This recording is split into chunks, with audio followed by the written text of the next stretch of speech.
I'll now then call for nominations for the position of Warden. Councillor Thompson. Mr. Chair, it would be my privilege to nominate, recommend that we nominate Councillor Brocanier be nominated for Warden of the Corporation of the County of Northumberland. Councillor Brocanier's experience with the town of Cobourg as mayor and his experience on council will do the county well, along with his long-time business experience and expertise in the world of economics and business will bring much to the position of warden, and I know he will serve county council very well.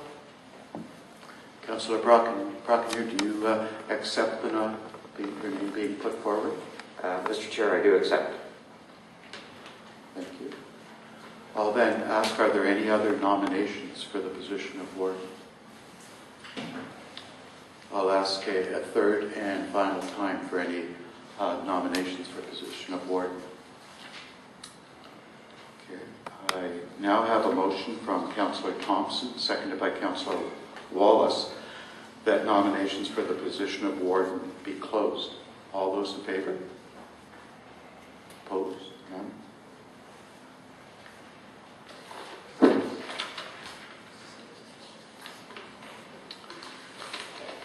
It's now my pleasure to declare that Councillor Brocanier will be the new warden of the County of Northumberland for the year 2012.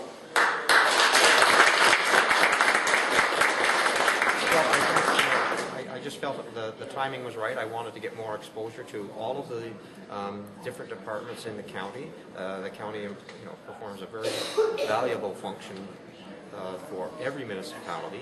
And I wanted to be able to contribute more because I really believe, and I said it in my speech, that I believe what's good for the county is good for the municipalities, and what's good for each municipality is also. I, Gil Brocanier, have been elected or appointed to the office of warden in the municipality of the County of Northumberland.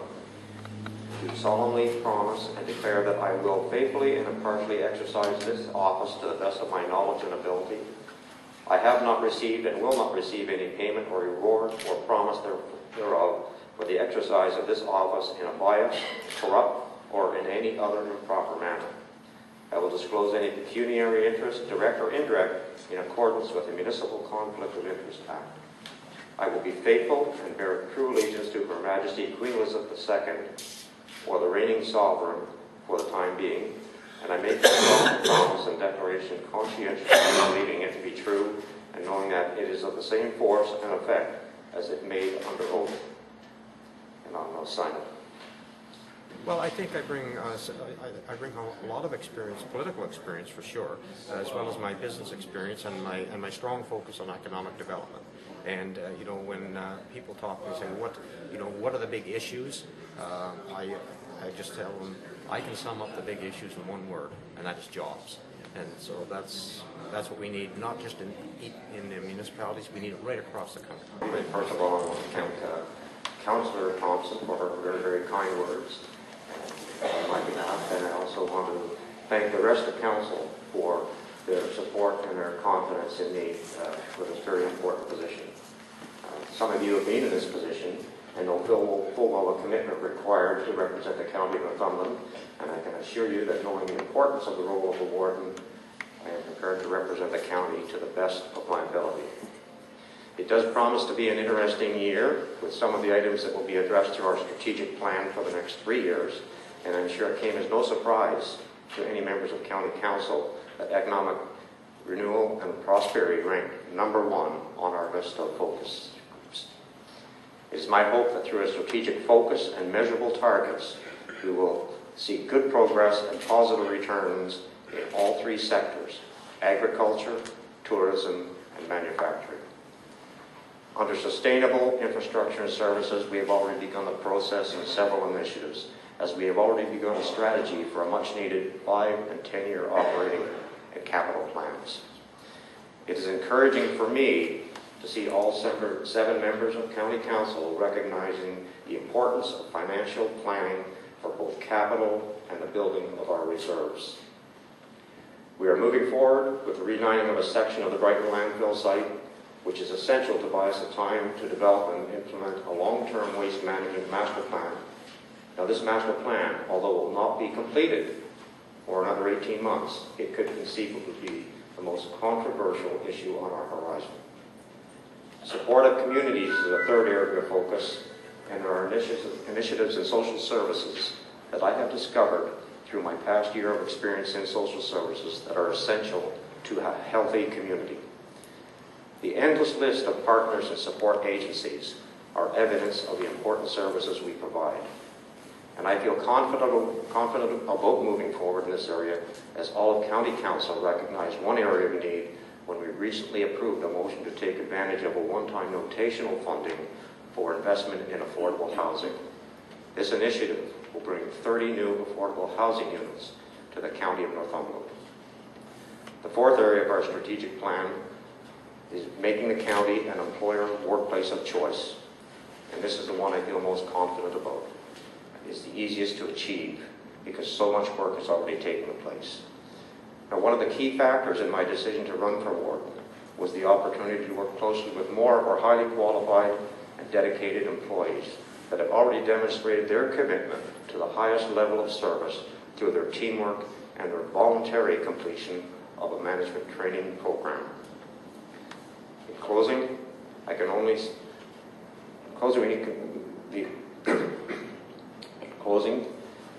can only progress on all of these strategic areas of focus if we work together for the common good of the county. Because I believe what is good for the county is good for all the municipalities. This approach to teamwork is already taking place in some areas of management and through the CAO county team, and I know over the next 3 years, more opportunities will be presented. And while working together with the county has proven very beneficial, we must always remember that each one of us municipalities also have physical neighbors. And this too presents opportunities that we must use to our collaborative advantage. We must never lose sight of the fact that a collaborative approach at all levels will present opportunities that will unite us and make us more effective and efficient.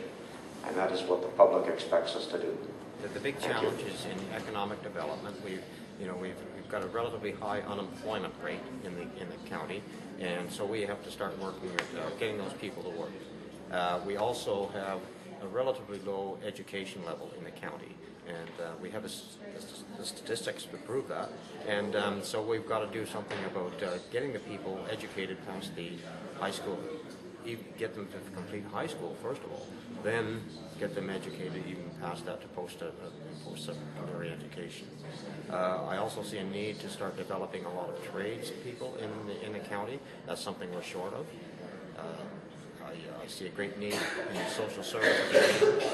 No matter how much we do, it doesn't seem to be enough because there are people out there who are looking for homes, looking for a regular income, looking for enough food to put on the table, people who have transportation issues. So all of those are big challenges. Mark has done an admirable job. I sit on a social services committee with him, and it gives me a good appreciation for his commitment, not just to his own municipality, but also to the county as a whole. Mark is a very committed member of the Social Services Committee and recognizes the many needs in that area and has worked very closely with us through the past year and brought his his expertise from some of the other departments he represents, like finance and the clerk's department and so on, that have helped us make a lot of decisions at that level. So I would like to recognize his efforts in the past year by presenting him with a warden's pin and then a small gift. Well, I'm going to tell you that the broadband that we're introducing into the Eastern Ontario and specifically to Northumberland County is going to have a big positive result for not just the residents. I see it as helping all of the small businesses that don't have access to high-speed internet. And in particular, the tourist industry is relying more and more on the internet to conduct their business. And if they can't get high-speed internet, they're going to be suffering. High-speed internet will actually be a boost to their business. As far as the 407 goes, I think that I don't see the 407 making as big a difference as the expansion of Darlington. and we know that's going to happen. They're going to expand that, and it'll be probably about a 10-year project. And I think it's going to create a tremendous number of opportunities for employment in this area. And that's why I said previously, what we have to do is we have to work on establishing local post-secondary institutions where people can get into the trades, the building trades, the construction trades, electrical, all of the things that are going to be required, and then move on to the next level, which may be a little bit higher tech, like fiber optics, and working with PLCs, as the construction phase completes. Then you have to go with the fine-tuning installation phases of some of the services that are required. So there's a natural progression of jobs there, and I think that's where the future is. I'd like to thank and congratulate our staff and for all your accomplishments and hard work over the past year. And you've always been very professional, and you've been excellent to work with. And I really couldn't ask for better. Special thanks to Bill. Bill's been very helpful, very easy to talk to on any issue, and I can honestly say he gives his heart and soul to this county. It's been a true asset. And Bill, if you're looking for a challenge, I know we have a closing date at Hamilton Township for CAO. I believe it's December 20th, just in case you've forgotten that date. I'd also like to give a special thanks to our receptionists. I can tell you right from day one, they made me feel very, very welcome. Every time I entered the building, I was always addressed as Warden, and that really took a bit of getting used to, but really made you feel a little special too. I'd like to thank Council for this opportunity that I had. I mean, you guys have been truly awesome to work with, and I can see that our next 3 years together are going to continue on that way. And you really made my job very, very easy. I think some words of wisdom are to be successful, you need to be surrounded by a great team. And I truly believe I was lucky and had that fortune. So I'd like to thank everyone, and it was a wonderful experience for me.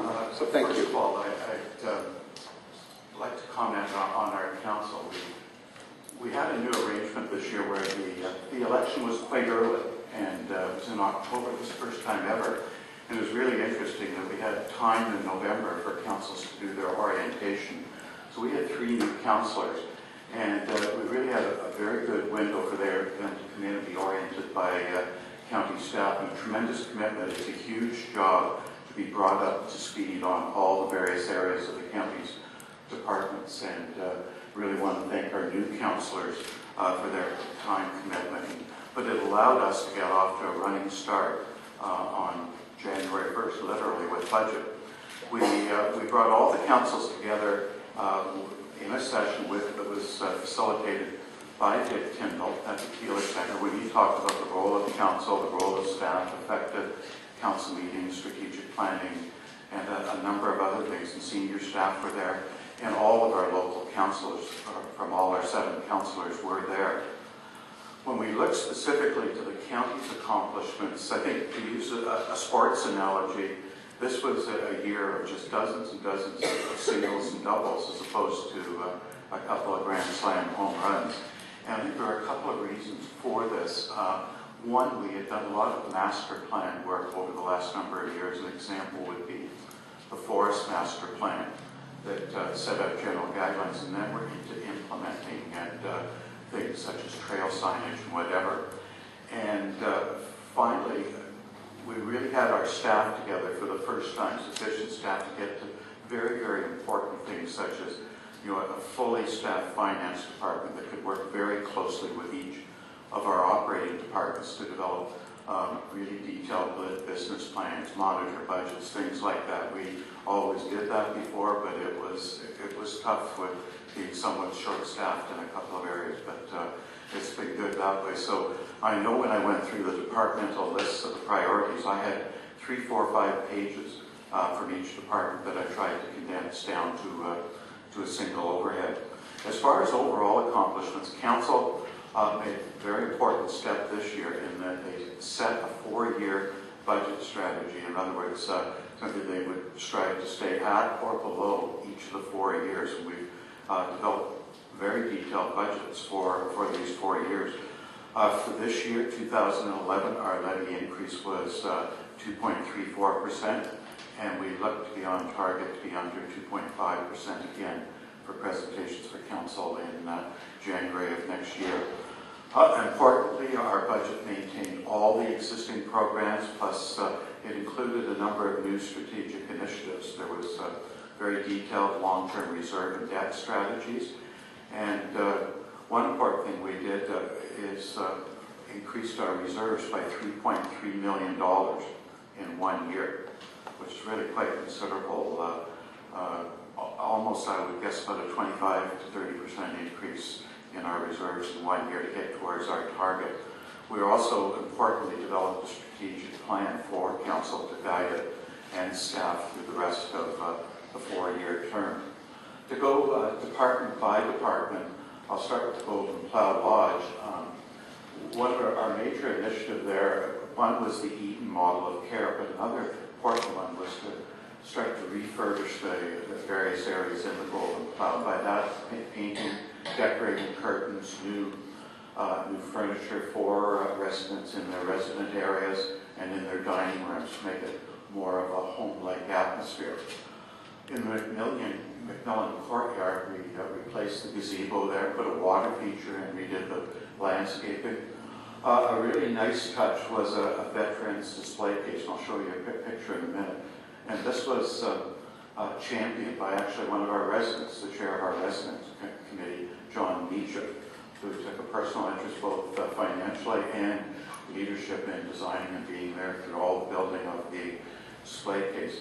Did a number of other things that wouldn't be seen, such as replacing windows, washing machines, all those things behind the scenes, but important accomplishments. So this is the new display case for veterans. I encourage you to go over and see it in person. It's very, very well done and means a lot. We still have a number of veterans at the Golden Plough, and it's quite meaningful for them.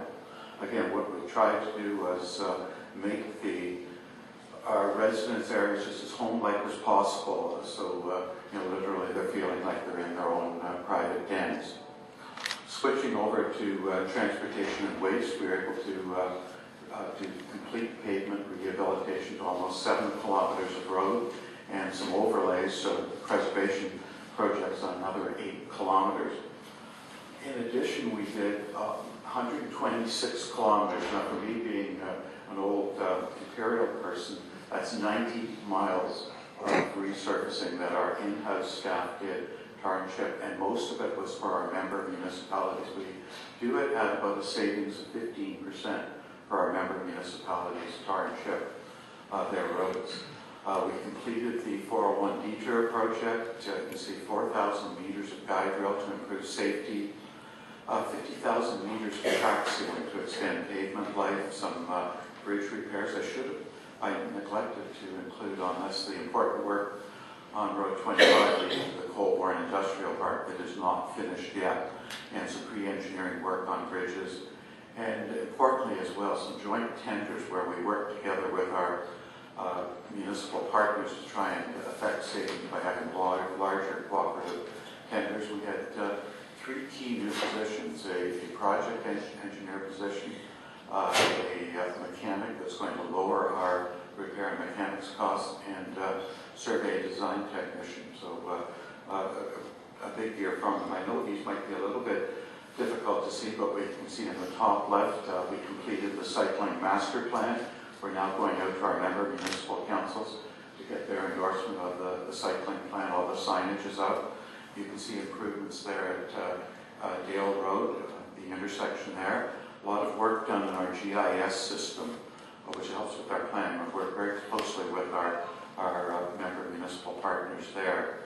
A good year for winter maintenance. We're $500,000 under budget. We've been able to contribute to our reserves. 3 or 4 years ago, our winter maintenance reserve was 0. It was easy to keep track of. It was 0. We're now up to close to $1 million, right where we want to be, because we can get those extreme winters and we need to be well prepared. Some of the new equipment, we're in a position now where we're regularly replacing our equipment on a 5-year cycle for our snow plows, and those are some of the equipment purchases we made. The one in the top center, very important. I'll just mention this one. This is a new hoist at our enclosed in our Cobourg yard here, and it allows us to lift our dump trucks up, snow plows up, to maintain. Before, workers were having to, or mechanics were crawling under the machines to change oil. Now when they change the oil, they can thoroughly check all the hydraulic hoses, everything. So, and we found that all of our, let's say, unforeseen downtime is, most of it's eliminated because they're able to do really thorough checks at every oil change, keeping our trucks on the road. It's much faster, and of course, much reduces injuries there. Something that staff are very appreciative of having that piece of equipment. In waste management, a couple of very important studies. The Brighton landfill site expansion is well underway, working closely with the community of Brighton on that. Our waste management master plan just started. We went through the consultant selection, a very significant project, as Warden Brocanier mentioned. We implemented our new collection contract with a savings of $600,000 a year, and it's an 8-year contract. Those savings will accrue annually for the next 7 years as well. Got the approvals for the remediation of the Eagleson landfill site, and we've been working closely with Port Hope officials on the Highland Drive landfill site rehabilitation to try and look after the interests not only of Port Hope residents but of county taxpayers on that important rehabilitation project. And these are some of the important purchases that made in waste management. The one at the top is a new baler. It was a 15-year-old baler that was needing repairs.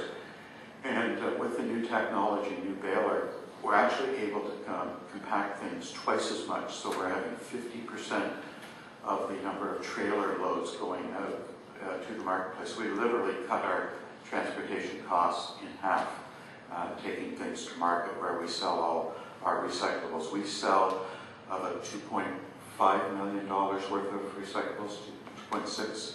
So it's a big operation, a lot of savings on there. As well, again, this is the new contractor for our curbside collection program.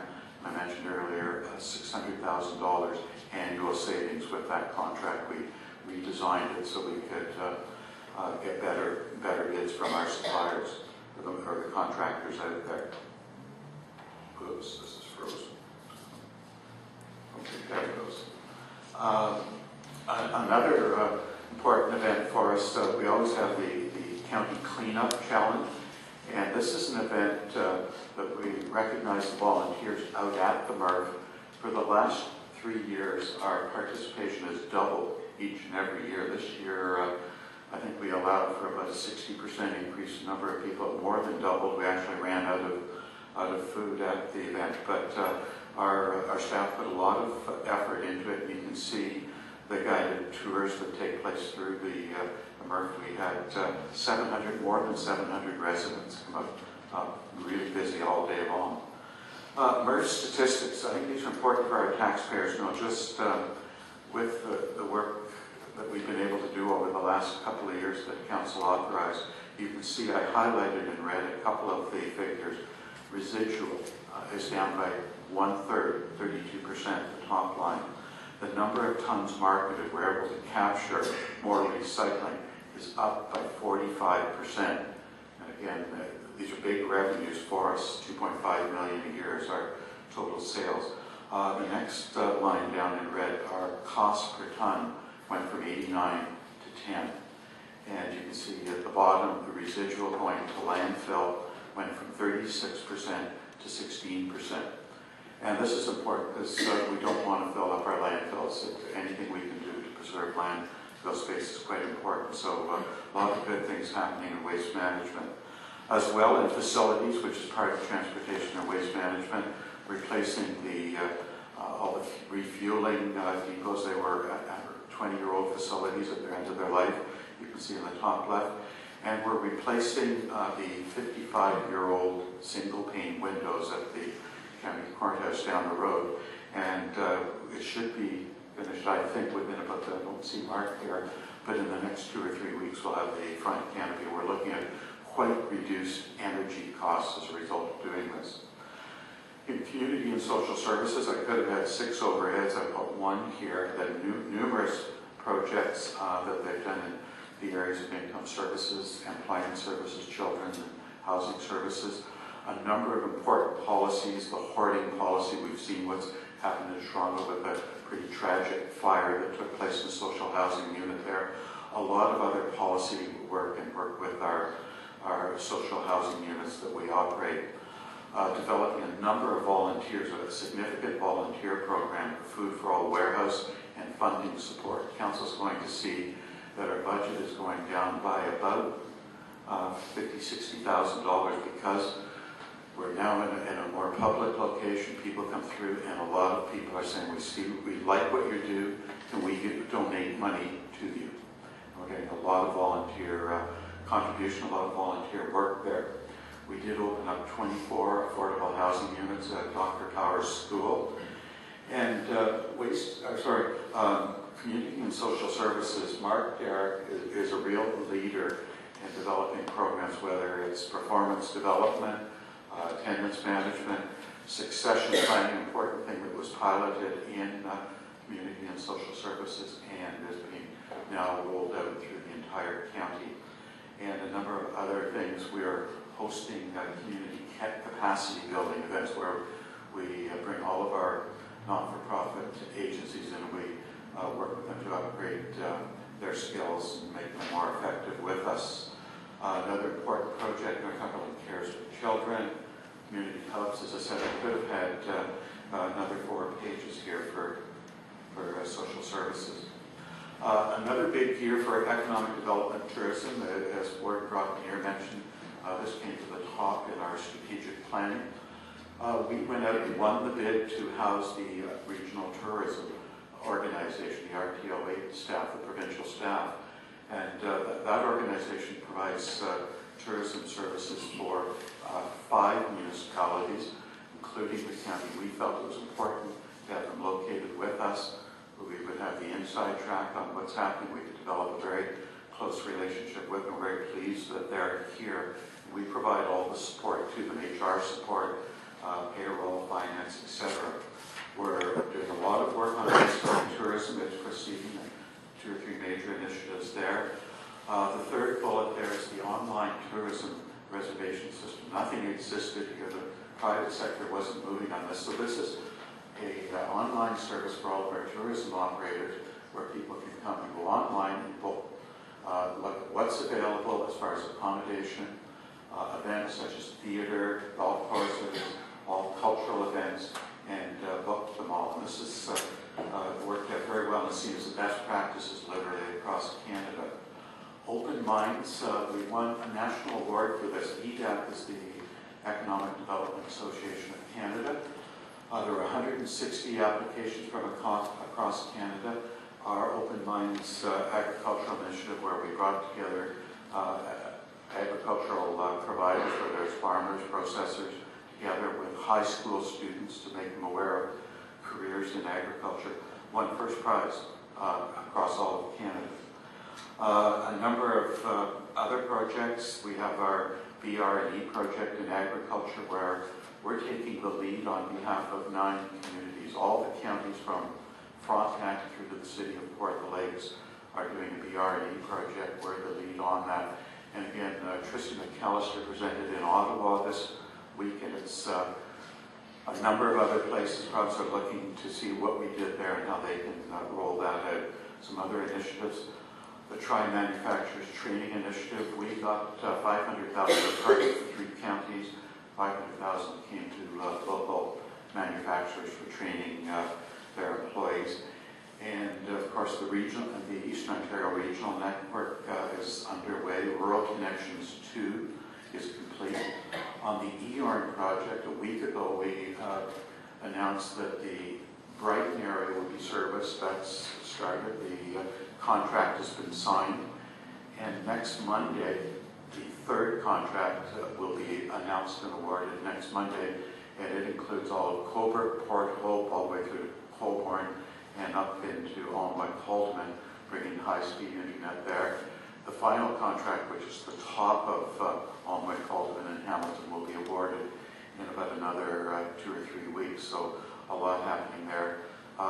Construction of the high-speed fiber network well underway, 500 kilometers of high-speed network. So a lot of things happening there. Again, finance, and I think Jennifer had 4 pages of initiatives she's been working on to just make all departments more effective and to improve the reporting to council. So we have very detailed 5-year forecast, 10-year plans now. All of her staff now is cross-trained to cover off each other. Major new initiatives are new purchasing initiative, which is just being rolled out, training taking place this week actually, with PCARs. We've moved all the annual financial reporting in-house from our auditors, which is saving money. We've continued the improvement of collecting the outstanding fines and receivables. I think we're on track for at least $500,000 more than what was being collected previously through the efforts of our people there. And as I said, the business case planning for all departments. Jennifer's staff working very closely with staff there. EMS, a lot of change. Emergency medical services. We've, unfortunately, our former chief went off on sick leave and announced his retirement. We've recruited a new chief, a new deputy chief, 4 part-time shift superintendents. Our support person relocated with a marriage. We've recruited 2 people there. So a new management team, a lot of effort, particularly by Lisa Ainsworth and the management team in place there.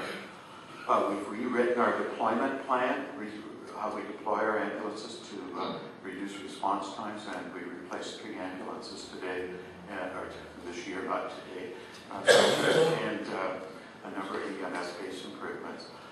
Just an example of little ways we can save money.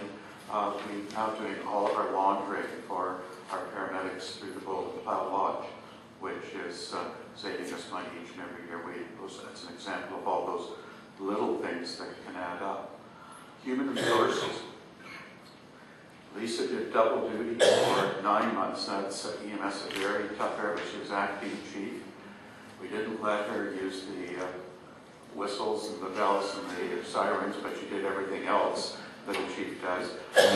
Seriously, really appreciate everything she did. 2 big portfolios that she did. We negotiated the own and collective agreement, good for both staff and the county, we think. And HR staff partnering with community and social services has rolled out the succession planning initiative and program. That just started in the last 2 or 3 weeks as well. We're rolling out through all of our 6 unions performance management systems.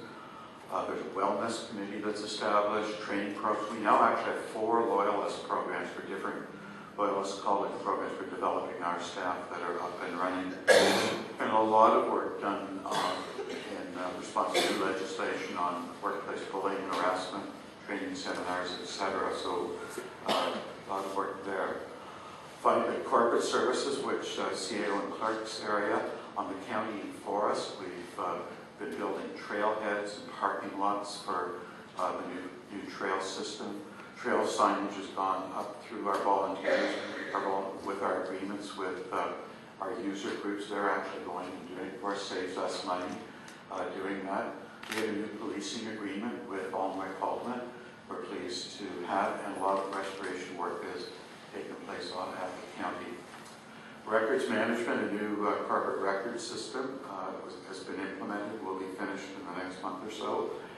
And in provincial offenses, we continue to work with IT and finance just to recapture as much of the outstanding receivables as possible. In IT, Larry Dean and his staff, they do a fantastic job. So we have the MRF phone system was upgraded, new phone systems at 600 William Street down the road, including our backup EOC. We have a mobile VPN set up for the EMS services, and VPN, I think, stands for Virtual Privacy Network. It's very important when you're dealing with patients' medical information, personal information for all the supervisors. The charting system was all upgraded and synchronized with our paramedics' computers. Also providing support to our TOA, and a really big job was our new purchase order system that we're doing in the records management. Finally, a newsletter module as well that they put out so that we are doing a better job that way. And the last note there is they can now do diagnostic work and correct issues with workstations from this building, which really saves us a lot of travel time. We have workstations in landfill sites up in Bewdley, Campbellford staff, and ambulance bases. It saves a lot of time and effort if we can do those fixes from this building without hopping into the car. We also did a major emergency planning exercise for a lot of fire. We actually had actors pretending they were the residents being evacuated, worked closely with the town of Cobourg, and Northumberland Hills Hospital activated their control group as well. We concluded negotiation with our 7 municipal partners, and we're now providing plumbing inspection for all 7 municipalities. And finally, really pleased to see the support from the member municipal CAOs for all of our joint initiatives. We meet bi-monthly and are working on a number of cost savings and effectiveness measures. So that's very, very quick review. No wonder you're tired. And that's a quick overview of all the accomplishments for this year. Are there any questions?